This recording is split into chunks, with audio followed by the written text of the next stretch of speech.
이제 그 미혹 관련 성소 정결에 관한 속죄일과 조사심판의 원형인가에 대한 성서적 모순을 지금까지 말씀드렸다면, 이제 오늘 저는 여러분들에게 이제 또 조사심판이 왜 생겨날 수밖에 없는가, 조사심판이 있어야 되는 당위성을 설명하는 대단히 중요한 게 뭐냐면 이거예요. 성소의 핏부림이 죄의 전가인가 하는 이 일에 대한 것입니다. 저는 여러분들에게 아예 보십니다. 죄를 전가시키는 거냐, 주님의 부활에 연합하시는 거냐, 이걸 한번 따져보려고 합니다. 계속해서 우리는 성경이 뭐라고 말하고 있느냐가 중요합니다. 제가 세 번째 이 말씀을 드립니다. 우리가 알고 있는 교리로 성경을 읽으면 우리 교리가 항상 100점입니다. 그러나 성경으로 우리 교리를 읽어야 된다 이 말이죠. 그래서 성경으로 원칙이 맞아야 된다는 거죠. 그리고 성경으로 우리 걸 읽었을 때 과연 이것이 맞느냐? 율법에 내가 무엇이라 기록됐으며 내가 어떻게 읽느냐 하는 이것은 예수님이 우리에게 주신 굉장히 중요한 권면이고 권고입니다. 따라야 될 것이죠. 그래서 저희가 어떻게 해야 되는가? 성경을 교리로 읽지 아니하고 성경으로 교리를 읽을 때에 이런 문제가 되죠.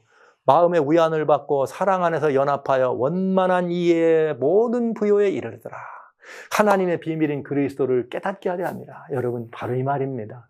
우리가 성경을 더 깊이 면밀히 살피면서 성경을 차분차분 이것이 그러한가 하여서 잘 살피다 보면 내 마음이 원하는 대로 성경을 읽는 것이 아니라 성경이 원하는 대로 내 마음이 움직이게 되어 있습니다.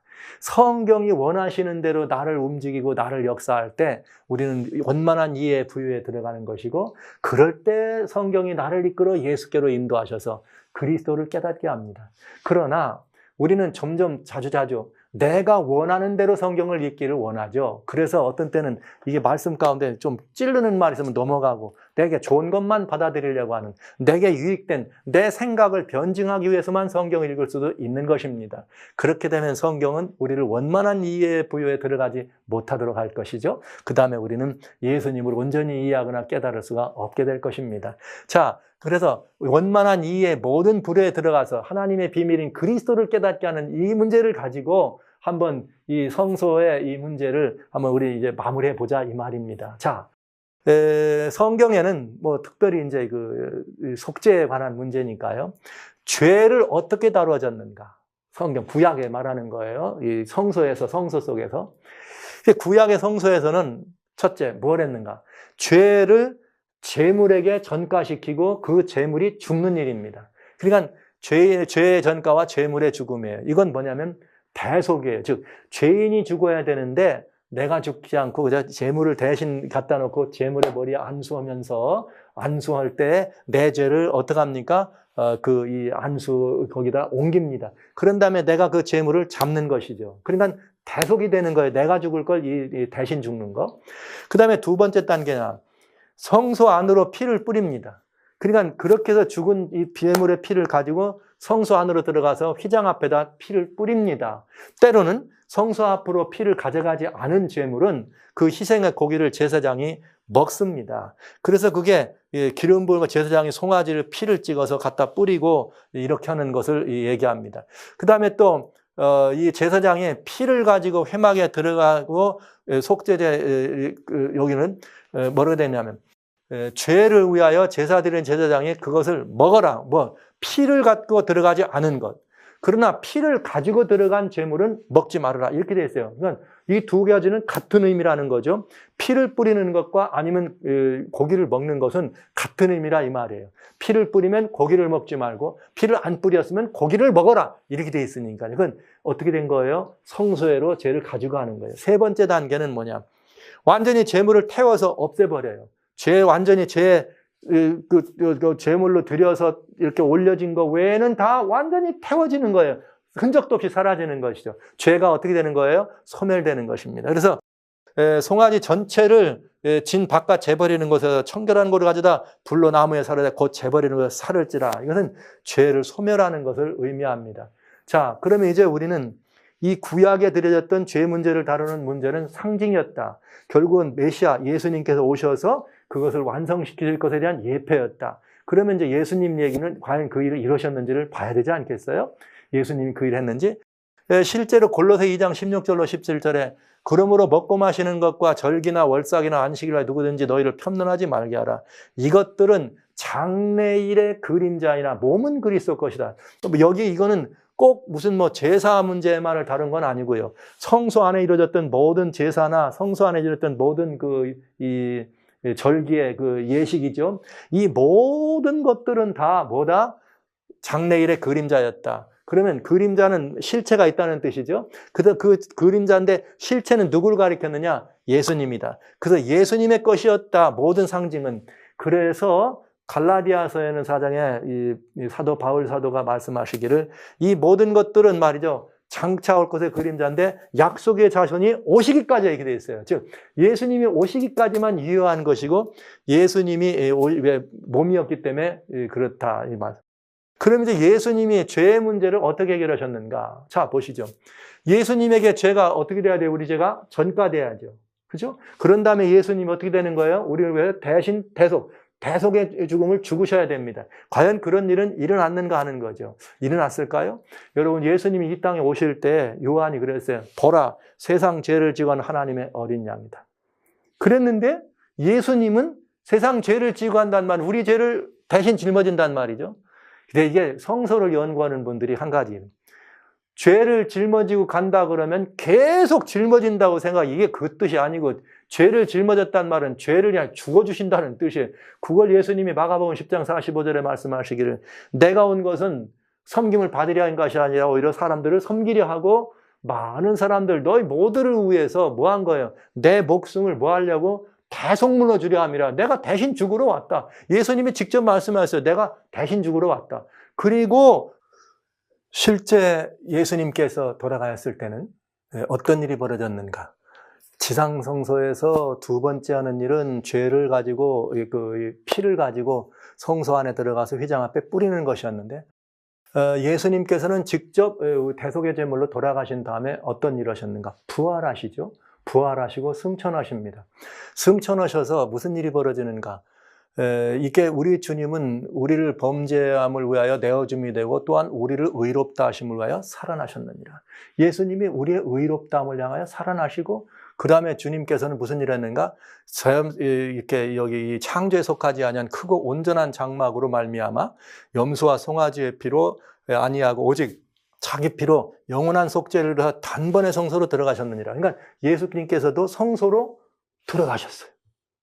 예수님께서 성소로 들어가셨어요. 그러니까 이 구약에 얘기하고 있는 이 모든 제사를 드리면서 그 일을 경영하신 그 일이 온전히 주님 안에서 이루어졌다고 하는 것을 우리는 알게 됩니다. 여기 성소로 단번에 들어가셨다. 그런 다음에 무슨 일이 벌어지는가? 재물을 완전히 소멸시켜버리고 태워버립니다. 근데 예수님께서 뭐라고 말씀하셨는가 하면 이 말을 죄를 위한 짐승의 피는 대제사장이 가지고 성소로 들어가고 육체는 영문 밖에서 불사른다. 그것처럼 예수님도 어떻게 했다? 피로써 자기 백성을 거룩하게 하려고 성문 밖에서 고단을 받았다. 이 말씀은 무슨 말이냐? 피는 성소로 데려갔고 나머지 남은 흔적들은 다 제거한 것처럼 예수님께서 이제 이 땅에서 완전히 돌아가셨어요. 돌아가시고 예수님 부활하였습니다. 그러면서 그 돌아가실 때 예수님이 영문 밖에서 돌아가셔서 무덤 속에 들어가십니다. 그거를 보면은 그걸 통해서 무덤 속에 안장되셨다는 말은 완전히 죄를 영문 밖에서 불사른 거와 마찬가지이다. 이 말을 우리는 볼 수가 있는 거죠. 그런 다음에 하나가 더 있어요. 십자가에 돌아가실 때에 무슨 일이 하는가? 우리를 거스리고 우리를 대적하는 의문에 쓴 증서를 도말하였다. 이 말은 죄의 빈문서예요. 죄의 삭신 사망을 예수님이 십자가에 돌아가시기 전까지는 아직도 죄로 말미암아 그 죄의 삭신 사망을 죽은 사람은 아무도 없습니다. 그러나 예수님께서 우리 모든 인류를 대신해서 죄의 삭신 사망을 돌아가심으로 말미암아 우리를 거스리는 의문의 승저를 도말하신 것이죠. 그래서 그동안 사단이 예수님을 향하여 죽는다더니 예를 들면 빚쟁이였지. 예수님은 빚쟁이. 무슨 빚? 사망의 빚을 인류를 대신해 져야 될. 그런데 예수님이 실제 돌아가심으로 말미암아 어떻게 하는 거예요? 더 이상 사단이 그 말을 할 수 있는 일을 없게 된 거죠. 그래서 죄의 모든 권세, 죄의 삭은 사망인데 죄의 주권자였던 이 사단이 먹었으면 죽어야지 권리 주장을 했지만 예수님이 돌아가심으로 말미암아 더 이상 죄에 대한 권리 주장을 할 수가 없게 된 것입니다. 그래서 십자가에서 승리하셨느니라. 죄를 어떻게 된 거예요? 도말한 거죠. 죄를 완전히 어떻게 한 거예요? 무장해제시킨 거죠. 이게 이제 그 말을 설명하는 것입니다. 자, 이렇게 해서 죄를 다루는 방법을 한번 이 주님의 길을 보면은 죄의 전과 대속의 죽음, 죄짐을 지고 대신 돌아가셨습니다. 그 다음에 주님은 성소에 피를 뿌린 것과 같이 부활하시고 승천하셨습니다. 그 다음에 세 번째, 죄의 잔재를 불태워서 죄의 분문서를 영문박 십자가에서 영원히 못 박아 버리셨다. 예수님께서는 그 제사의 모든 이 형편에 드려졌던 일들을 다 이게 완성하신 분인 것을 우리는 볼 수가 있게 되겠습니다. 그래서 이제 이 예수님과 성경의 이야기가 성취됐다는 걸 볼 수가 있고요. 그럼 조사 심판에는 죄를 어떻게 다루나 한번 보시죠. 자, 1단계 죄의 전과와 대속의 죽음, 조사 심판의 이해입니다. 죄를 뉘우치는 죄는 날마다 그의 재물을 성막문으로 가지고 와서 희생제물의 머리에 자기 손을 얹었다. 그의 죄를 고백함으로 죄는 상징적으로 자기 자신에게서 흠없는 희생제물로 옮겨졌다. 그런 다음에 짐승은 죽임을 당하였다. 맞죠? 죄가 제물에게, 희생제물, 예수님을 상징하는 제물에게 옮겨지고 죄가 전가되고 그 다음에 제물은 죽었습니다. 대속의 주물입니다. 그 다음에 두 번째 단계는 뭐냐? 죄인이 빼앗긴 생명을 나타내는 피, 곧 죄인의 생명을 대신하는 그 희생제물의 피는 제사장으로 말미암아 성소로 옮겨져서 휘장 앞에 뿌려졌는데 휘장 너머에는 죄인이 범한 율법을 넣어둔 법궤가 있었다. 이러한 의식들을 통하여 죄는 피를 통하여 상징적으로 성소에 옮겨졌다. 또 어떤 경우는 피를 성소로 가져가지 않고 제사장이 그 고기만을 먹었다. 이 의식들은 다 같이 죄가 회개한 자에서 성소로 옮겨지는 것을 상징했다. 이것입니다. 그러니까 성경에는 휘장 앞으로 죄를 뿌렸다, 제사장이 먹어라 이렇게 돼 있지, 그랬는데 그 피가 죄를 전가시켰다 이런 의미는 없다. 그러나 조사심판은 그걸 뭐라고 표현했다? 이 사람의 죄가 죽고 난 다음에도 여전히 성소 안으로 가져가서 죄가 어떻게 됐다? 옮겨졌다. 이렇게 표현한다는 것이죠.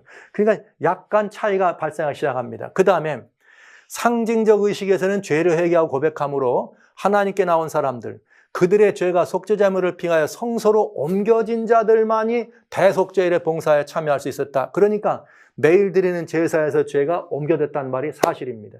그럼 그 옮겨진 사람들만을 다뤘다. 그러니까 그 옮겨진 사람들을 용서하는 그 시즌이 속죄일이다 이 말이에요.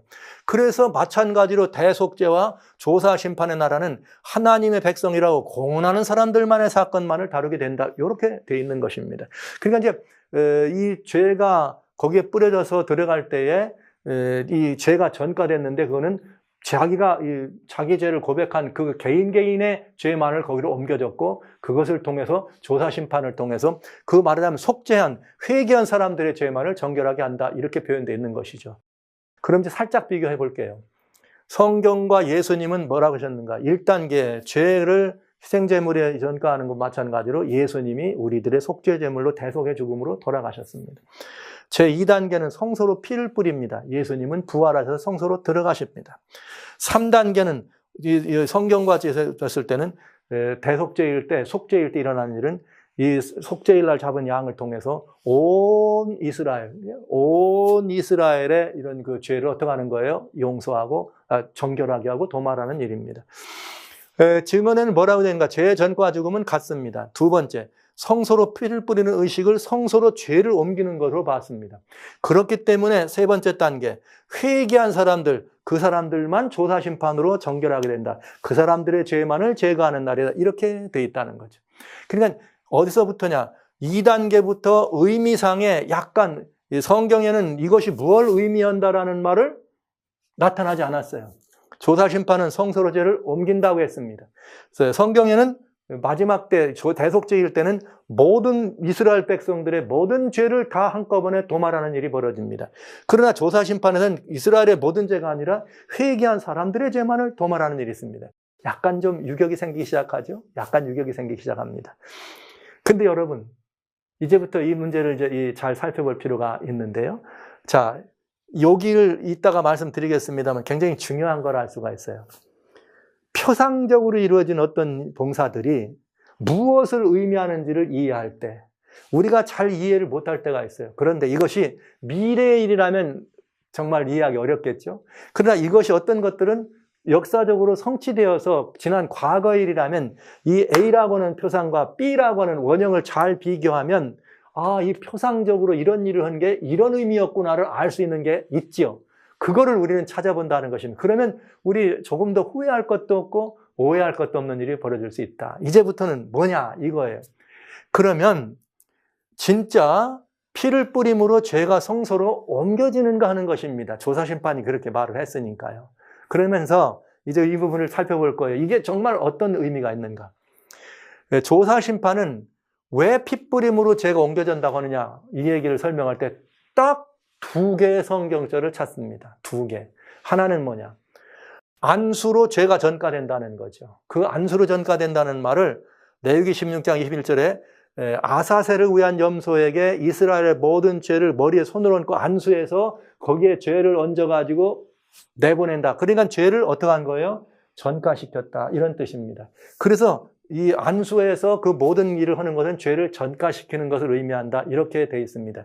근데 이제 이렇게 해서 아사셀이 죄를 지고 짊어가죠. 그러니까 아사셀이 계속 짊어지고 간 것처럼 계속해서 어떤 의미예요? 예수께로 우리의 죄가 전가되면 죄님이 계속해서 우리 죄를 뭐하고 다닌다는 거예요? 짊어진다는 그런 의미라 이거죠.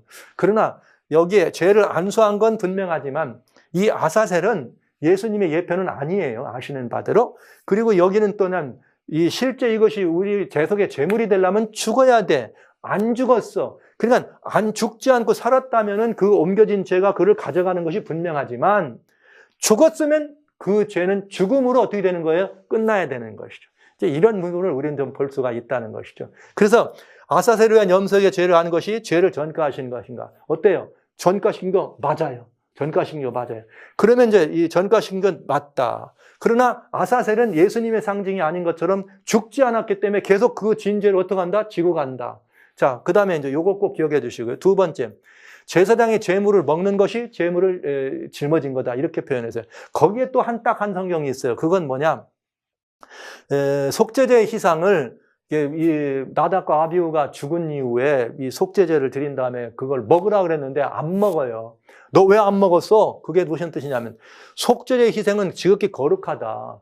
너희가 어찌하여 거룩한 것을 먹지 않았냐? 이는 너희로 회중의 죄를 담당하여 그들을 위하여 여호와 앞에 속하게 하려고 너희에게 주신 것이라. 그 피를 성소에 들여오지 않았으니까 죄악은 너희가 명한 것을 먹었어야 된다. 그러니까 뭐예요? 여기서 이 제사장이 이 죄를 먹는 것은 곧 그 속죄해야 됐다고 했으니까 여기에 여호와 앞에 속하게 하려고 먹었다 그랬으니까 그 죄를 어떻게 하려고? 짊어져야 되는데 안 짊어졌으니까 잘못했다. 이 뜻입니다. 그러니까 제물을 고기를 먹는 것이 전가된 죄를 짊어지는 것인가? 이 문제예요. 살펴봐야 돼요. 고기를 먹는 거 의미하고 피를 뿌리는 것이 조사심판은 죄를 전가시키는 거다. 근데 뭘 통해서? 아사셀 염소에다 안수하니까 아사셀에게 죄가 전가됐다. 그런데 이 죄가, 전가된 죄가 죽어서 그 피를 가졌으니까 이 전가된 죄가 옮겨졌다. 이것이 조사심판의 얘기고. 또, 여기 죄가 여기 하나는 뭐냐? 그렇지 않으면 먹어야 된다. 먹어야 되는데, 먹어서 죄를 속하게 된다.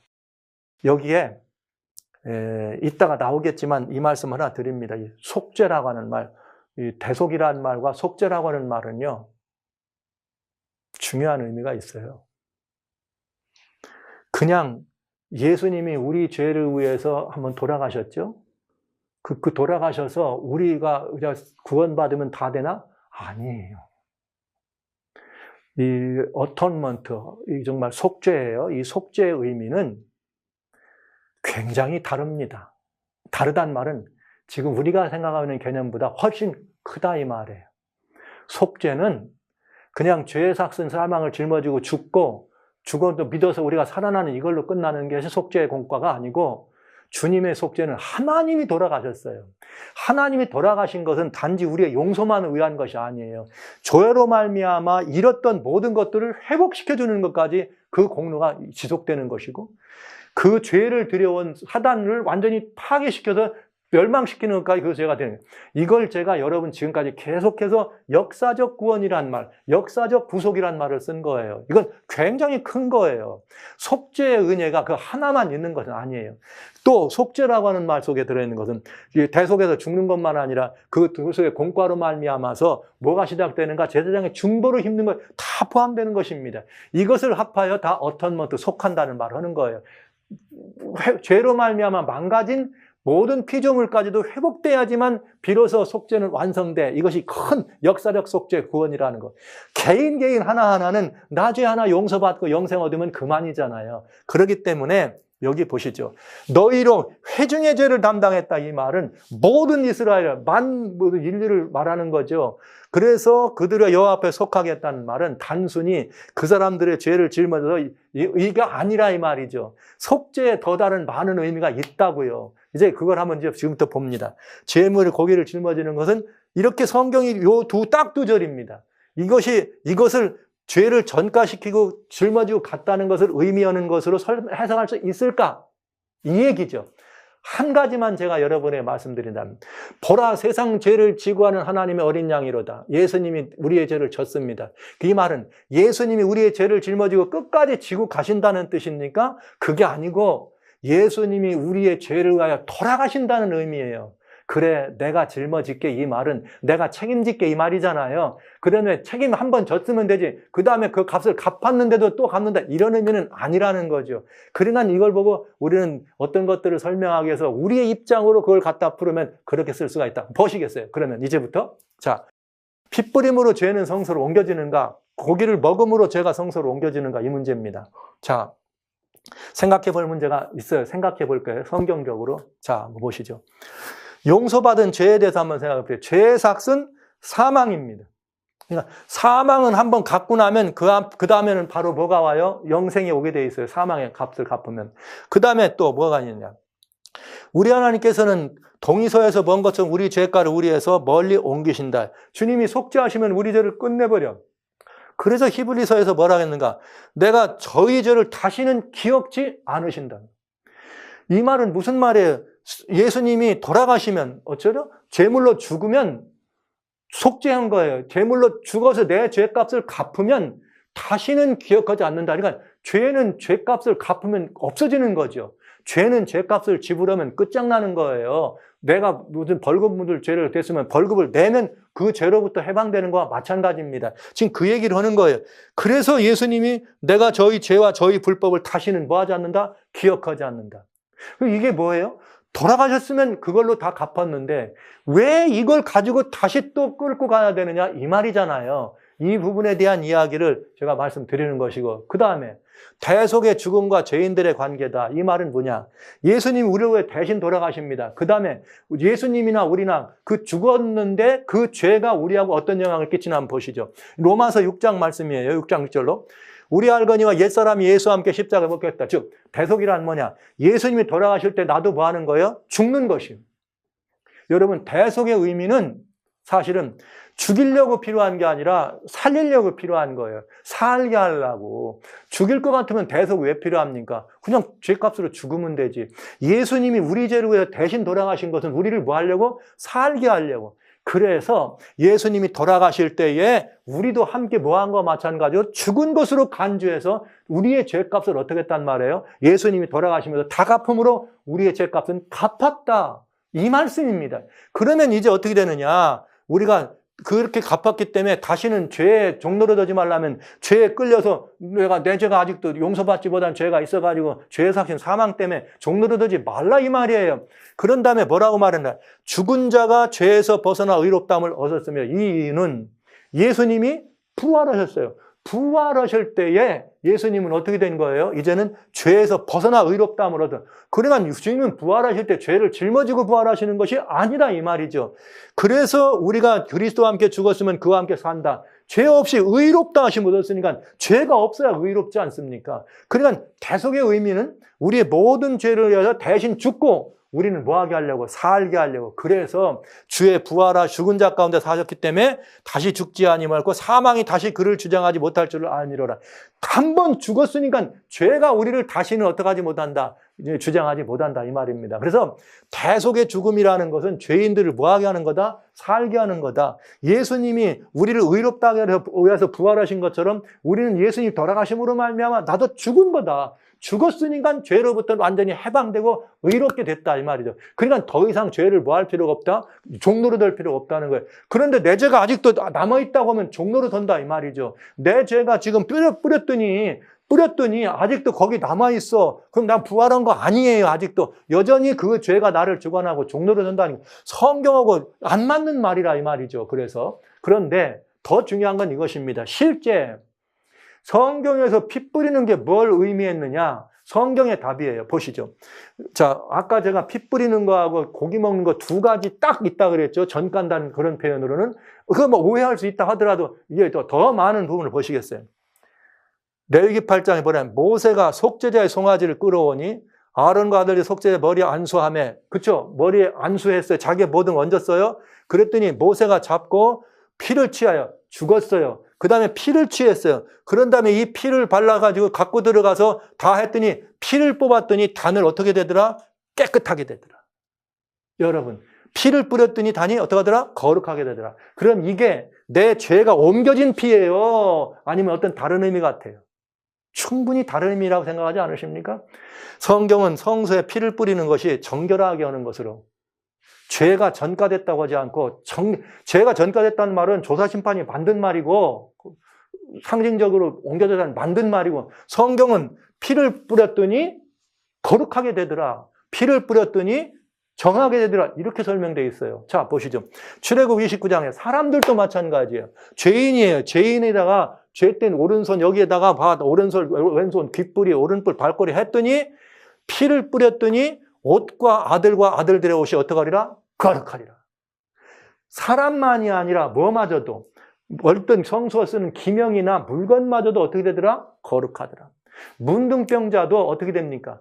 저 산새를 잡아서 그 피를 뿌리면 어떻게 돼요? 뿌리면 어떻게 돼요? 병자도 거룩하게 돼.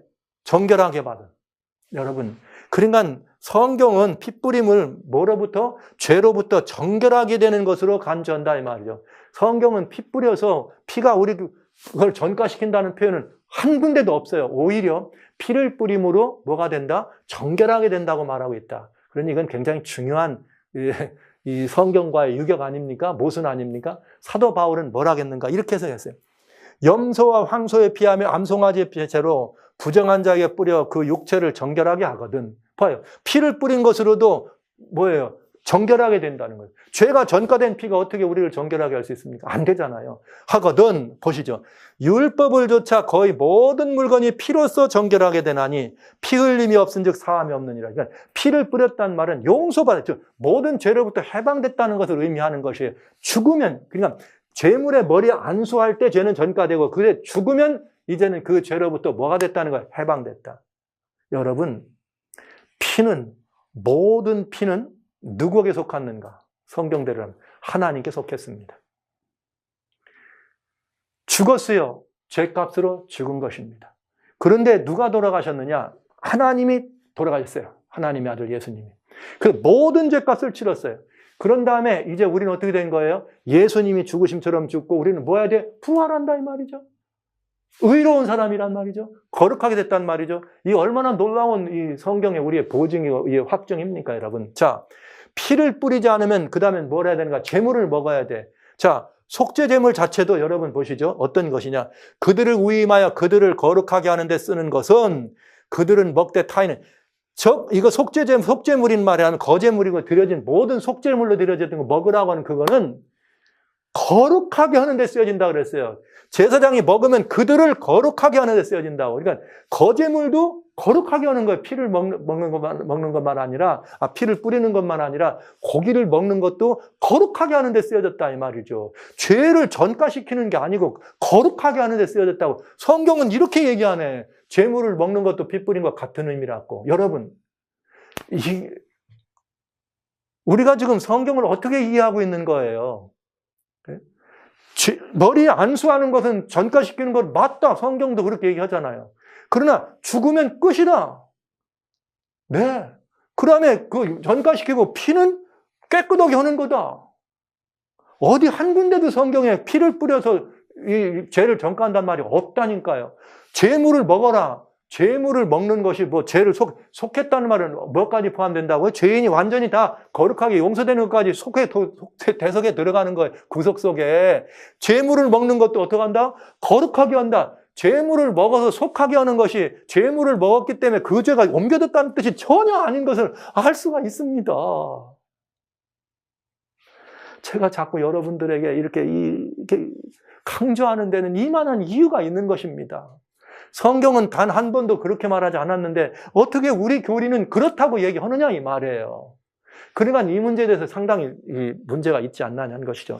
자, 초상심판은 죄가 성소로 전가된다고 봤기 때문에 속죄일에 뭐예요? 다 참여하는 것이 아니에요. 죄를 어떻게 거기다 옮긴 사람, 즉 의인들만 심판받고 정결하게 된다. 이 말 아닙니까? 보시죠. 상징적 의식에서는 죄를 회개하고 고백함으로 하나님 앞에 나온 사람들, 곧 그의 죄가 속죄제물의 피를 통하여 성소로 옮겨진 자만이 대속죄의 봉사에 참여할 수 있었다. 이와 마찬가지로 대속죄와 조사심판의 날에는 하나님의 백성들 공헌하는 사람들만의 사건을 다루게 된다. 이것이 뭐예요? 죄가 옮겨졌기 때문에 이렇게 된다. 근데 성경은 죄가 옮겨지는 것이 아니라 그랬으면 이 말이 맞다 틀린다. No! 왜? 이스라엘의 속죄일에는 온 이스라엘과 백성들의 죄를 정결하게 한다 그랬지 거기다가 옮긴 사람만 온다고 안 했다 이 말이에요. 우리는 굉장히 중요한 지금 함정과 덫에 빠져 있는 것 같습니다. 성소 정결에 미혹되어 있는 사람들 맞습니다. 더 생각할 문제가 더 여기서 무슨 말이냐 여러분. 성소로 피가 옮겨졌기 때문에 정결할 필요가 있다면 이스라엘 사람들이 피를 가지고 들어가서 뿌린 거는 지성소가 아닙니다. 성소 첫째 칸에서만 뿌렸죠. 그러면 지성소를 정결할 이유가 있습니까? 없습니까? 없잖아요. 그러나 속죄일에는 어디부터 정결하게? 지성소부터. 그래서 곧 이스라엘 자손의 부정과 그 범한 모든 죄를 인하여 이스라엘 모든 사람들이죠. 이스라엘 자손과 그 범한 모든 죄를 위하여 우리의 죄를 옮긴 사람들만이 아닙니다. 그 모든 죄를 위하여 지성소를 위하여 속죄하고 그들의 부정한 중에 있는 회막을 위하여 그같이 할 것이요. 성소나 지성소가 더러워지는 것은 피를 뿌려서가 아니고요. 죄를 범했기 때문에 그래요. 죄를 범했기 때문에. 그래서 성경에 늘 이스라엘이 범죄하면 성소가 그렇게 돼 있습니다. 죄를 범했기 때문에. 조사심판과 성경의 차이점이 있어요. 이스라엘의 모든 죄라 그랬어요. 성소로 옮겨진 사람들만의 죄가 아닙니다. 지성소는 왜요? 피를 가져가지 않았는데 왜 정결해야 합니까? 범죄한 사람들의 피였다, 회개한 사람 피라면 지성소 안까지 뿌리지도 않았는데 거기는 왜 정결해야 되냐 이 말이죠. 그래도 조사심판 좋죠. 옳죠. 성경이 이렇게 돼 있어도 그 말이 더 좋죠. 옳고. 우리가 미혹돼 있어요. 성경이 너무나 분명하잖아. 이스라엘 모든 죄를 용서한다고, 부정한 중에서 용서한다고. 성소로 옮겨진 사람들의 죄가 아니라고 해.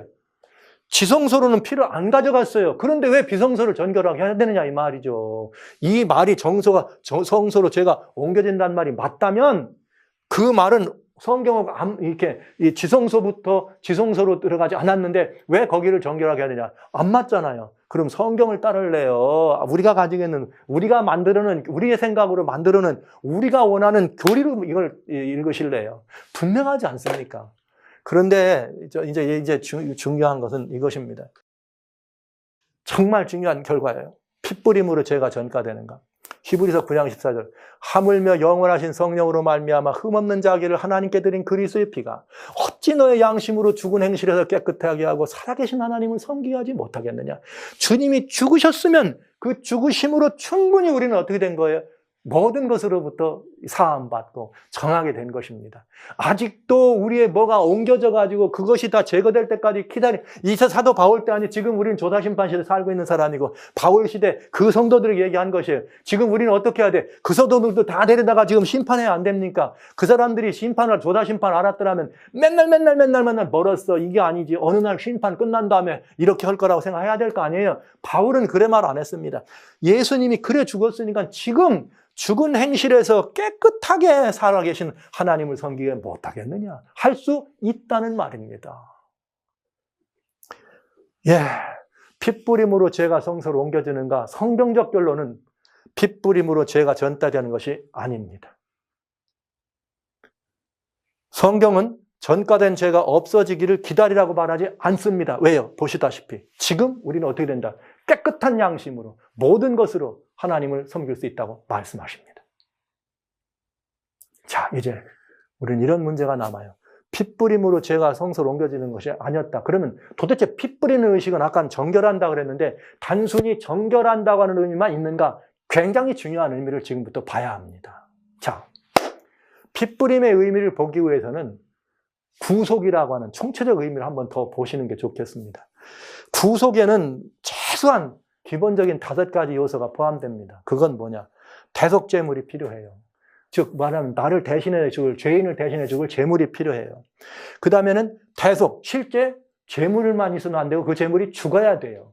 그런 다음에 그 죽은 다음에 그 모든 죄로부터 뭘 받아요? 죽어야지만 용서를 받아요. 그 다음에 용서만 받는 것이 아니야. 모든 구속에는 나는 그렇게 됐지만은 실제 이제는 진짜 여기까지는 개인의 구속으로 해결될 수 있어요. 여기까지는 용서받으면 끝났으니까, 사망 끝났으니까. 그러나 죄는 어떻게 되는가? 하나님은 죄도 다루셔야 되는. 죄는 심판을 받아서 소멸시키셔야 돼. 거기서 끝나냐? 아니에요. 모든 죄로 말미암아 망가진 것까지 어떻게 회복하고 새롭게 해야 돼. 이게 구속이에요. 이것이 총체적 구속이고 역사적 구속의 시작입니다. 역사적 구속의 마감입니다. 그러니까 구속은 개인적인 구속, 구원의 경륜과 역사적 구속의 경륜의 차이가 있다는 말을 그래서 여러 번 계속 드리는 거예요. 이것만 이해해도 구속의 이치를 완전히 이해할 수 있습니다. 나 개인은 내가 죽을 죄를 대신해 예수님 돌아가셨다. 나 예수님 영접했다. 죄 용서 받았다. 됐지. 뭐 받으면 돼요? 성령으로 임해서 하나님 뜻대로 살면 나는 끝나. 영원히 용서, 한 번 구원은 영원한 용서냐? 예수 진짜 믿어보세요. 막 살아지나? 안 살아요. 진짜로 예수님 만난 사람 절대로 막 못 삽니다. 어디 나가서 죄 안 짓습니다. 쥐라 그래도 안 지고. 그럼에도 불구하고 의도적으로 아담도 그랬듯이 예수님 떠날 수 있죠. 그건 다시는 속죄할 제사가 없나니 완벽합니다. 제가 영원한 구속이 있다는 말씀을 드리는 거 아니에요. 그러나 실질적으로 만나면 그 말이 맞다 그래도 정말 맞다 그래도 괜찮을 만큼 막 살진 않는다. 그런데도 막 살았다 죽는 사람 있다 이 말이죠. 결국은 어디까지 와야 되는가? 재창조. 그래서 만물을 새롭게 하노라 했기 때문에 로마서 8장에 모든 피조물이 썩어짐의 종로로 돼서 해방되는 것을 탄식하며 기다린다고 한 것입니다. 이것이 죄의 영향이죠. 이것이 총체적 구속이에요. 그리고 요 1번부터 3번까지는 대속, 개인적 구원과 관계가 있다면 1번부터 여기 나머지 5번까지는 역사적 구원이에요. 총체적 구원을 설명한다. 그러니까 여러분 이 안에 다 있죠. 세상 죄를 져가는 어린 양 예수님 계셨고 예수님이 모든 사람을 대신해 죽으셨고 그 다음에 죄의 삭힌 사망을 끝났기 때문에 하나님의 은사인 영생을 우리는 얻어서 영원한 영소의 사람이 된 것이죠. 부활의 사람이 된 것이죠. 그 다음에 세상 임금 심판을 받았다. 예수님 돌아가실 분명히 말씀하셨어요. 그리고 마지막에 만물을 새롭게 하노라. 이렇게 해서 총체적 구속의 의미는 시작되고 끝납니다. 그런데 그 가운데서 총체적 구속이 이루어지는데 그 총체적 구속의 핵심은 어디에 들었냐? 대속이라는 것이에요. 대속이 없이는 그 일이 이루어지잖아. 그럼 그 대속의 핵심은 뭐냐? 대속의 핵심은 또 3가지가 있다. 물론 제가 심판은 일부러 빼요. 죽음이라는 거죠. 여기 죽음은 뭘 말하느냐? 사실은 대속의 죽음인데 죽음 자체가 심판이에요. 죄에 대한 심판이 죽음이기 때문에. 그러나 대속죄물이 죽어져야 돼. 그런데 우리는 어떻게 되느냐? 개인적이죠. 대속. 옛사람이 예수와 함께 십자가에 못 박혀 죽는 것이에요. 예수와 함께, 즉 대속죄물인 예수님이 죽으심이 우리의 죽음으로 그렇게 전가된다 이 말이죠. 그런 다음에 그냥 죽으면 끝나는 거 아니죠. 대속의 의미는 살리는 데 있어요. 살아나야 돼. 그래서 여기 부활인데 이게 뭐냐? 또한 그의 부활을 본받아 연합한 자가 되리라. 여러분 대단히 중요한 일이 여기 나오기 시작합니다. 죽었으면 죽는 게 아니고 우리는 그 부활에 연합해야 돼. 그런데 나는 실제 죽지 않았는데 부활에 연합하는 상징이 있어야 될 거 아닙니까? 부활에 연합하는 상징. 그래서 제가 아까 말씀드렸죠. 표상적인 것에 이해가 잘 안 될 때는 성취된 원형이 있으면 비교해보면 답이 있다고. 이 말입니다. 피를 뿌려서 거룩하게 한다 그러는데 도대체 피를 뿌려서 거룩한다면 이 도대체 피의 의미가 뭐냐? 여러분 금방 살펴볼 수 있다 이거죠. 그 다음에 하나가 뭐냐? 중보. 예수의 피를 힘입어 성소에 들어갈 다함력을 얻었다. 여러분 지금 뭔가 답이 나오지 않아요? 희생제물의 피는 곧 누구의 피예요? 예수님의 피예요. 왜 예수님의 피를 의미하는 이 피를 내가 아니고 예수님의 피예요. 그 예수님의 피를 의미하는 그 피를 성소에 뿌렸는데 무슨 죄가 전가됩니까? 어디로 들어가는데? 성소로 들어가 담력을 얻는다. 자, 이게 대속의 핵심이에요. 살게 하시는. 우리가 죽으시고 우리를 부활시키고 우리가 중보하시고. 이게 정말 중요한 핵심입니다. 구원의 완성을 가져다주고 도모하는 것이죠. 그러면 주님의 보혈의 의미 이제부터 봅니다. 피, 도대체 이 피가 뭘 의미하는가? 주님의 보혈의 의미는 뭐냐면 이는 너에게 명하신데 언약의 피라. 이게 뭐냐? 여러분 히브리서 이렇게 돼 있어요. 모세가 율법대로 백성 온 계명을 이게 온 백성에 말한 다음에 계명을 말한 다음에 송아지 염소 피여 이 모든 것들을 취하여 백성에게 피를 쫙 뿌린 다음에 이 피는 언약의 피다 이렇게 설명해요. 무슨 언약의 피예요? 너희를 정결하게 하실 이 하나님의 어린 양, 일찍 죽임을 당한 어린 양을 상징하는 그 피라는 말 아니에요? 그래서 예수님이 이 땅에 있을 때 마가복음 14장에 뭐라 했느냐? 내가 많은 사람과 흘리는 바 나의 피 곧 무슨 피다? 언약의 피라. 할렐루야.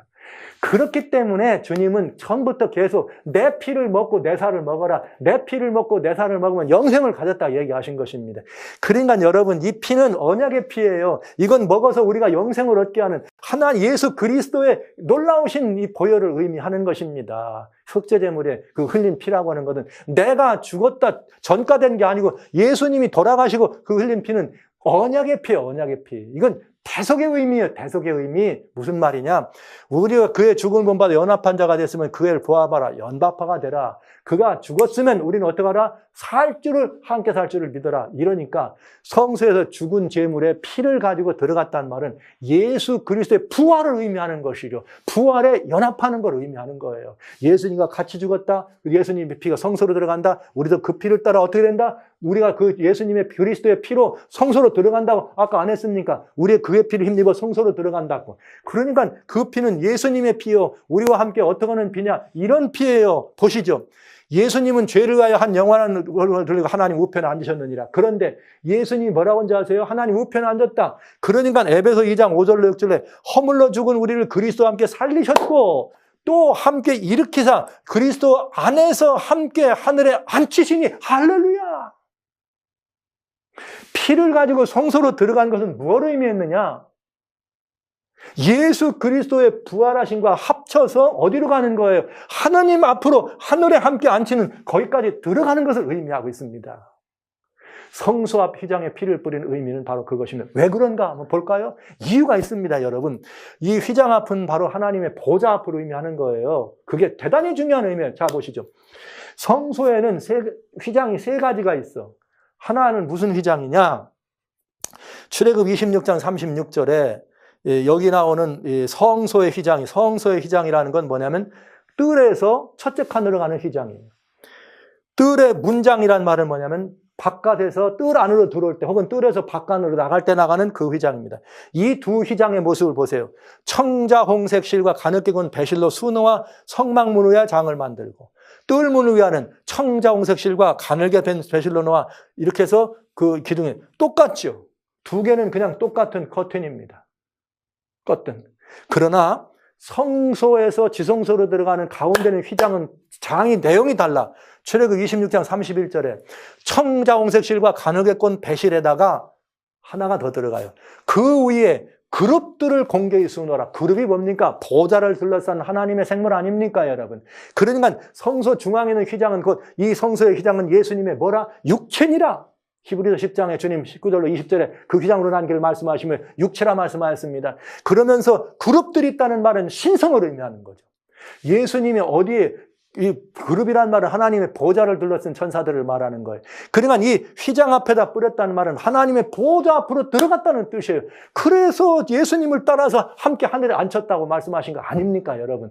성소로 피를 가져갔다고 하는 것은 이 엄청난 의미를 우리한테 질러주는 거예요. 그래서 그건 뭐냐? 우리를 하나님의 보좌 앞으로 나오라는 걸 설명해 주는 거예요. 그래서 우리가 예수의 피를 힘입어, 그죠? 예수의 피를 힘입어. 예수의 피가 어디 있었어요? 죄물이 죽었으니까 피가 있는 거 아니에요. 그 피는 언약의 피를 의미하는 거예요. 언약의 피. 우리의 죄를 짊어지고 전가시키는 피가 아니고 언약의 피예요. 그 피를 가질 때 담력을 얻어서 어디로 들어간다? 휘장 가운데 들어간다. 왜? 휘장은 누구라 그래? 보좌를 의미한다 그랬잖아요. 예수님의 육체를 상징하고 예수님의 신성의 의미를, 예수님의 신성이 머무시는 보좌를 의미하는 거죠. 그래서 우리는 어디까지 갈 수 있다? 이 소망이 있어서 견고하게 휘장 안으로 들어간다. 누구와 마찬가지니까 예수님하고 죽었으니까 예수 부활에 합동돼서 예수님 가시는 데까지 따라간다 이 말이에요. 이 말은 참된 복음입니다. 이것이 기독교의 전수의 복음의 진수입니다. 죽으신 예수님과 합하여 죽고 부활하신 예수님과 합해서 부활해서 피를 가지고 성소 휘장 앞에 그룹 선사가 둘러있는 휘장 앞에 뿌린 그것처럼 우리는 예수님과 함께 합동해서 어떻게 한다? 함께 주님의 보좌 앞으로 올라간다. 주님은 계속해서 우리를 예수와 함께 일으켜서 하늘에 앉혔다고 안 하십니까? 왜 이 놀라운 아름다운 복음이 있고 이 복음을 가지고 사는 게 그리스도인입니다. 이것이 이렇게 사는 사람들이 어떻게 막 살 수가 있고 이렇게 사는 사람들이 어떻게 막 살 수가 있어요? No, 아닙니다. 여러분, no, 아닙니다. 우리는 그렇게 될 수 없습니다. 그래서 이것이 참된 복음이에요. 성소에 피를 가지고 들어갔다는 말은 주님의 부활에 참여하라는 초청입니다. No, 초청이 아닙니다. 의무입니다.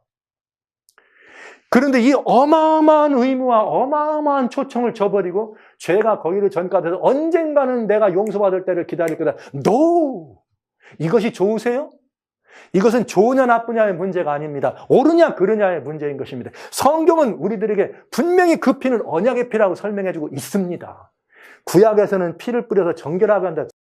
왜 이 피를 뿌렸더니 정결하게 돼? 도대체 이 피가 뭐냐? 이 피에 대한 설명을 신약에서 해주지 않습니까? 그건 언약의 피다. 모두를 위해 흘렸던. 그리고 그 언약의 피는 뭐다? 우리로 하여금 어떻게 하는 거다? 안으로 들어가서 예수님과 함께 참여하는 거다. 그러면 여러분 고기를 먹는 문제도 금방 해결이 되게 돼 있어요. 고기를 먹는 문제도 우리는 뭘 가지고 있었는가?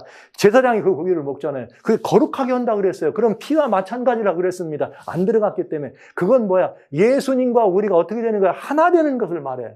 그래서 우리가 예수 안에 하나님, 예수가 우리 안에 있는 경험을 하는 거 아닙니까? 여러분, 이 어마어마한 거예요. 제가 이 복음이 너무 안타까워서, 이 복음이 너무 아까워서 여러분 이렇게 그냥 열을 내네요, 정말. 한편으로는 분하기도 하고, 이 미혹하는 사단에 의해서 미혹된 우리 성도님들의 이 순수한 심령 속에 미혹된 것 때문에 분하기도 하고요. 이 어마어마한 복음을 모르고 그냥 우리가 그냥 심판받는다고 생각하고 살아가는 이 모습 때문에 안타깝기도 하고요. 답답합니다. 성경하고 내용이 전혀 다릅니다. 그럼 우리는 뭘 선택해야 할까요?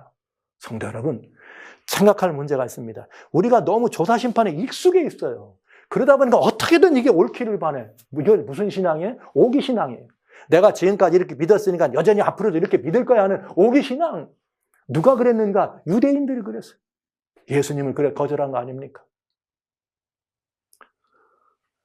조사심판에 익숙한 우리들은 이래도 또 질문하죠. 뭐라고냐? 우리 고백한 죄가 예수님께 옮겨지는 거 아니야? 이미 십자가에서 우리를 다 용서했다고 그렇게 얘기해도 옮겨지는 거 아니냐고. 그래갖고 어떻게 지금 믿는 사람이 죄 용서한다면 다 예수님께로 올라가서 예수님이 갖고 있다가 조사심판 때 해결하는 거 이렇게 우리는 배웠고 가르쳤고 지금도 그래 믿고 있잖아요. 그 말은 무슨 말이에요? 십자가에서 예수님이 돌아가실 때 과거까지는 용서하고 현재까지는 용서하고 미래의 죄는 용서가 안 됐다고 생각하는 거 아닙니까? 여러분, 그렇지 않습니까? 미래의 죄가 용서가 안 됐다면 미래의 죄를 위해서는 어떻게 속죄해야 됩니까? 또 예수님 돌아가셔야 합니까? 아니잖아요. 십자가에서 모든 것들을 예수님 돌아가실 때는 우리는 잊지도 않았어. 태어나지도 않고. 그런데 내가 이 시간에 모든 역사적 흐름 속에서 지금까지도 보혈의 공로가 은혜롭게 진행되어 내려온다면 우리는 모두는 다 용서된 그리스도인이 분명합니다. 주인님은 죄인의 죄를 짊어지고 부활하는 것 아닌가. 이것도 조사심판이 좋으니까 하는 거 아니에요. 자꾸 따라가고 싶어서. 주님이 그러신가 하면 성경을 한번 보시죠. 속죄를 위해서 더 이상의 제사는 없다. 그러니까 과거와 현재까지만이 아니라 미래의 죄도 용서했다는 뜻입니다. 자, 보시죠. 그러면 그가 세상을 창조할 때 자주 고난을 받아야 돼. 여기까지는 용서했는데 다음 것 용서가 안 됐으니까 그때를 또 고난받아야 돼. 그렇지 않다. 이제는 자기를 단번에 제사를 드려 죄를 없게 하려고 세상 끝에다. 지난번에 말씀드려 죄를 없게 한다는 말은 죄가 없어지는 방법은 죄를 용서한다. 그 다음에 용서하고 또 뭐 해야 돼? 기억지도 않아야 없어진다. 그러니까 세상 끝에 예수님 십자가, 이건 초림이라 말씀드렸습니다. 그러니까 단번에 제사 드려 죄를 없게 하신다 그랬으니까 우리의 모든 죄, 과거나 현재나 미래의 모든 죄를 죄인이 단번에 용서하신 것입니다. 어떤 분이 그런 말씀하시는 걸 들었어요. 그렇지만 우리에게 죄성이 있어가지고 다 용서받았는데 나도 모르는 사이에 죄성 때문에 또 기울어서 죄가 있대. 그래서 이 죄성 때문에 지어는 이걸 위해서 예수님이 마지막 속죄를 하는 것이 조사심판이야. 마치 믿음 좋은 분들이 죄성을 이겨야 된다는 걸 해서 말하는 것 같지만 그건 지독한 거짓말이에요. 미혹이에요. 왠지 아세요? 구속의 이치를 몰라도 너무 모르는 얘기. 그런데 우리 성도는 그거 조금 맞다 하다. 왜 그런지 알아요? 조사심판이 좋으니까. 죄성이 남아있기 때문에 그걸 용서해서 조사심판이 필요합니까? 천부당 만부당. 이유가 있어요. 왠지 아세요? 제가 질문하겠습니다. 죄성이 뭡니까, 여러분? 죄성은 죄입니까, 아닙니까? 죄성도 죄입니다. 그러면 예수 그리스도의 십자가에서 올라가실 때 모든 죄를 용서하셨으면 뭐도 용서하셔야 돼? 죄성도 용서하셔야 돼. 죄성을 용서받지 않으면 죄성이 남아있는 채로 어떻게 돼야 되는 거예요? 하늘에 갑니까? 아니잖아요. 이 모든 것들을 갚아야 돼요. 죄성도 죄인 것입니다. 그래야 모든 구속이 이루어지는 것입니다. 죄성은 남겨놓고 용서받아요? 그래서 언젠가 우리는 죄성 따라가다 또 죄를 져요? 그래서 또 대속이 필요합니까? 예수님을 2번 못 박는 얘기하고 똑같은 일이죠. 성경은 그런 일은 없다 그랬습니다. 죄성도 죄입니다, 여러분. 그러니까 십자가에서 용서는 죄성마저도 다 합쳐야 온전한 용서. 그래야 돼요. 왠지 아세요?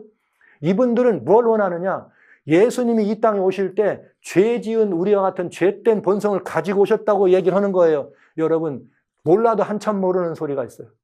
여러분, 죄된 본성이 있는 사람은 죄된 본성을 가진 사람을 위해서 대속할 수 있다, 없다? 없다.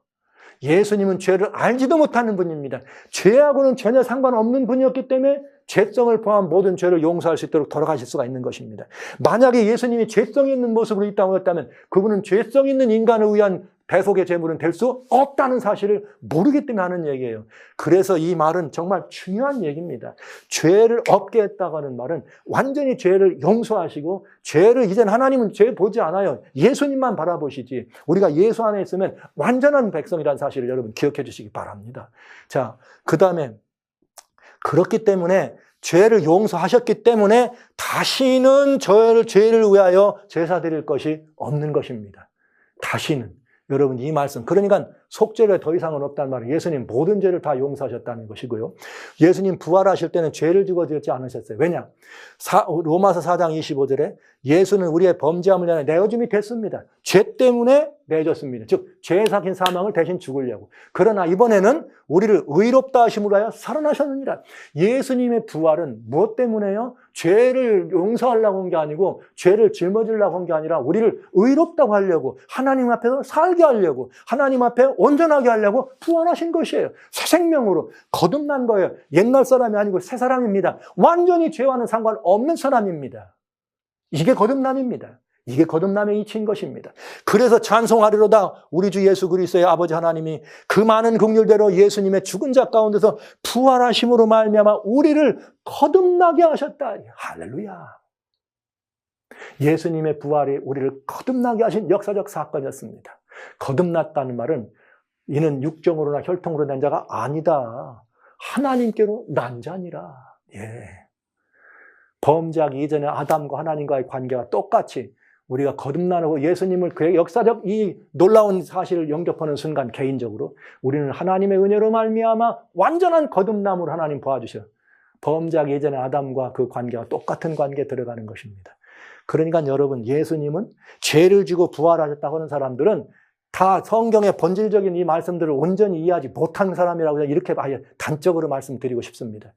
여러분, 성경이 그래 안 믿어집니까? 성경이 그래 우스워 보이세요? 그냥 지금까지 믿었던 우리가 가진 교리가 더 훌륭해 보입니까? 이게 굉장히 중요한 문제 아닐까요? 성경이 말하는 이 대속의 은혜는 이렇습니다. 주님의 십자가는 모든 죄를 대속했습니다. 죄성까지도 대속하신 것입니다. 주님은 죄를 지고 부활하지 않으셨습니다. 왜요? 그래야 우리를 의롭다 하셨어요. 주님이 죄가 있으면 중보자가 될 수가 없습니다, 여러분. 중보자는 내가 아무런 죄가 없어야지만 되는 거예요. 죄값을 치렀다는 값은 있고, 지금은 이제 나는 죄하고는 상관없다. 그러니까 사단에게 예수님이 말씀은 다시는 저 사단은 나하고 상관없다. 왜? 내가 죄가 없으니까. 죄를 지지 않았으니까. 이 말 아닙니까, 여러분? 성소로는 죄가 전가되지 않습니다. 성소로 피를 뿌린 것은 부활의 참여함입니다. 예수 부활에. 그래서 주님과 함께 하늘에 안침을 말하는 것입니다. 부활한 생명이, 새 생명이 보좌 앞에 나가는 것을 의미합니다. 이것이 대속에 관련된 성경의 아름다운 이 보장이요. 우리가 믿고 따르고 순종하고 내 것으로 소유하면 은혜가 되는 기별임을 기억해 주시기 바랍니다. 성경은 부활에 참여하 하늘 보좌로 우리를 올라오라고 초청하십니다. 이것이 복음입니다. 그리스도인은 주님의 부활에 합동되어서 하늘에 사시는 주님처럼 같이 하늘에 앉는 사람들입니다. 그래서 예수님 재림은 언제 오시느냐는 그렇게 중요하지 않아요. 지금 하나님하고 함께하고 있다면 개서천국을 이룰 수 있으니까요. 그러나 오셔야 되는 이유는 이 모든 역사적 구원, 죄악의 모든 것들을 끝장내시기 위해서 죄의 근본인 사단을 정리하고 이 만물을 어떻게 새롭게 하시는 일을 위해서 우리를 잠시 데려가셔야 돼. 지구 재개발하시려고. 그래서 오시는 것이죠. 지금 예수님과 함께 머물러서 예수님을 심령에 모시고 함께 하늘에 앉는 천국의 경험을 하는 분들에게 재림은 의미가 있는 것이죠. 조사심판은 죄를 옮겼으며 정결하게 될 때까지 기다리라고 말합니다. 여러분 어떻게 하실래요? 선택하셔야 합니다. 지금 우리는 선택해야 될 때입니다. 선택해야 합니다. 뭘 선택하느냐? 부활이냐 조사심판이냐가 아닙니다. 성경을 따를 것인가? 아니면 교리적 우리의 불구가 되는 이 교리를 따를 것인가 여러분 판단하시고 선택하셔야 됩니다. 만약에 성경적인 이 부분으로 우리가 가진 조사심판이라는 교리가 완전히 변증만 될 수 있다면 아무 문제 없겠습니다. 그러나 성경이 조사심판에게 질문을 합니다. 그러나 조사심판의 답은 온전치 못합니다. 그래서 여러분 우리가 더 많은 교리를 갖기 때문에 훌륭한 교회가 아니라 온전한 교리를 가졌기 때문에 훌륭한 교회가 돼야 됩니다. 온전치 않은 걸 가지고 더 많은 것을 중에서 온전치 않은 게 있다면 그냥 과감하게 어떻게 하면 되는 거예요? 그냥 수정하면 되는 것이에요. 왜 구원의 공과에서 더 은혜롭게 더 우리를 경건하게 살 수 있는 방법이 성경에 얼마든지 주어졌는데 그것이 왜 우리들에게 더 유익된다고 생각하시는지 전 잘 모르겠습니다. 그건 마치 지금까지 믿어온 대로 믿겠다는 오기와 마찬가지 생각이 드네요. 선택해야 합니다. 선택해야 합니다. 교리를 따를 것인가? 성경을 따를 것인가? 저는 많이 아픕니다, 여러분, 이 말씀을 드리기가. 여러분들에게 이 가르침을 그저 처음부터 말씀드리지 못한 것에 대해서 정말 마음에 부담스럽고 정말 송구함이 있어요. 그러나 몇 번 말씀드렸습니다만 우리가 가진 것들을 아꼈기 때문에 우리가 가진 모든 것들에 대한 사랑 때문에 예절을 지켜오느라고 침묵했습니다. 그러나 지금 주님 오실 때가 심히 가까워서 이제 돌아보니까 안식일이라고 하는 이 놀라운 사실을 우리가 증거하는 이것이 인류의 희망인데 우리가 안식일을 전하면 사람들이 듣지 않네요. 왜 안 듣나 했더니 이단이래. 왜 이단인가 봤더니 조사심판 때문에 그렇대요. 그러면 이제는 조사심판 때문에 우리의 사명을 감당하지 못한다면 조사심판이 뭔지를 여러분에게 말씀드려야 되겠다. 그래서 개개인에게는 이 영향을 안 받지만 교회 자체가 다른 데로서 그런 영향을 받으니 교단적으로 교회적으로 이 문제를 해결해야 안 되겠습니까? 그래서 저는 이 문제에 대해서 여러분에게 말씀드리고 성경이 이렇게 말하고 있다는 것을 하나씩 여러분에게 말씀드리는 것입니다. 조사심판이 말하는 것과 성경이 말하는 이런 유격이 있다고 이 간극을 어떻게 여러분들이 조화롭게 만들 것인가. 만약에 이것이 성경적으로 다리가 있을 수 있다면 얼마든지 할 수 있습니다. 그러나 성경으로 이 모든 부분에 답을 내릴 수 없다면 우리는 과감하게 정리해도 문제는 누가 책임해요? 하나님 책임지시면 되는 거예요. 여러분 어떤 성서진리도 애매하고 모호해서 막 신학적으로 어마어마한 걸 연구해야지만 이해할 수 있는 건 성경에 하나도 없어요. 100% 성경으로 다 되어 있고 그런 건 없습니다. 성경이 신학자들만 막 죽어라고 언어 연구하고 이래서만 이해될 수 있는 글이라면 이거 우리들에게 어떻게 복음으로 증거되겠습니까, 여러분? 그렇지 않잖아요. 그냥 성경으로만 충분히 될 수 있는. 그래서 저는 여러분들에게 성경을 따르시도록 여러분들에게 이 시간 강력한 말씀을 드립니다. 저는 우리 지갑 탄 배가 지금 다시스로 가고 있는 것은 아닌가.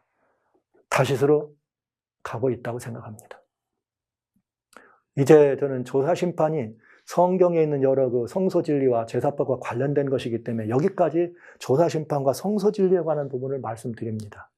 이제 이 다음 시간부터는 이제 우리가 가지고 있는 조사심판이 가지고 있는 이 성소진리 외에 성소진리가 아닌 다른 우리의 예언과 우리의 다른 이런 부분들과 조사심판과 유격된 부분을 또 말씀드릴 거예요. 제가 일일이 말씀드리겠습니다. 그래서 저도 또 100점짜리는 아니니까 제가 성경에 있는 말씀을 드리는 것뿐이고 판단은 여러분이 하시고 선택은 여러분이 하십시오. 저는 옳고 그름을 말씀드릴 것이지 좋고 나쁜 걸 말씀드릴 수는 없습니다. 그래서 여러분들이 판단하시기를 바라고요. 배가 다시스로 가고 있다면 둘 중에 하나입니다. 배 방향을 돌려서 니느웨를 향해 가든가 아니면 어떻게 하면 돼요? 요나처럼 빠져서 물에 던져지든지 그런 고통을 받아야 되겠죠. 저는 저희 재림교회가 이 역사의 마지막 시대에 희망이 되기 위해서 빨리 이 문제를 좀 여러분들이 잘 깨우쳐서 복음으로 더 예수께로, 더 예수님께로 피를 뿌려서 이렇게 아니라 그 피와 그 예수님의 피를 힘입어서 성경대로 예수의 피를 힘입어 성소 안으로 들어가느니라. 성경에 그래서 피를 갖고 들어가고 뿌린다고 안 합니까? 그게 분명한 게 있는데도 불구하고 우리는 성경에 없는 표현으로 죄를 전가시켰다. 그래서 또 전가된 사람의 죄만을 다루는 시간이 필요하다. 이건 성경하고는 전혀 다른 이야기거든요. 그래서 이 말씀을 드릴 수밖에 없다는 심정을 좀 여러분 이해해 주시고 기본적으로 조사심판이 좋으신 분들 믿으세요. 그러나 그러신다 그래서 제가 여러분들의 마음에 어떤 분란을 일으키고 교회를 전혀 그런 거 아닙니다. 그냥 우리가 성경이 이렇게 됐으니까 순수한 성경을 바라보는 그리스도인으로서 더 성경적으로 더 예수님께로 나와야 될 필요를 지금 말씀드리고 있는 것입니다. 그래서 여러분 모두가 다 그렇게 하나님의 은혜 앞에 함께 하셔서 우리가 탄 이 배 니느웨를 향해서 뱃머리를 좀 돌리도록 하시면 안 되겠습니까? 여러분 모두 그 일에 참여해 주시길 주의로 축원합니다.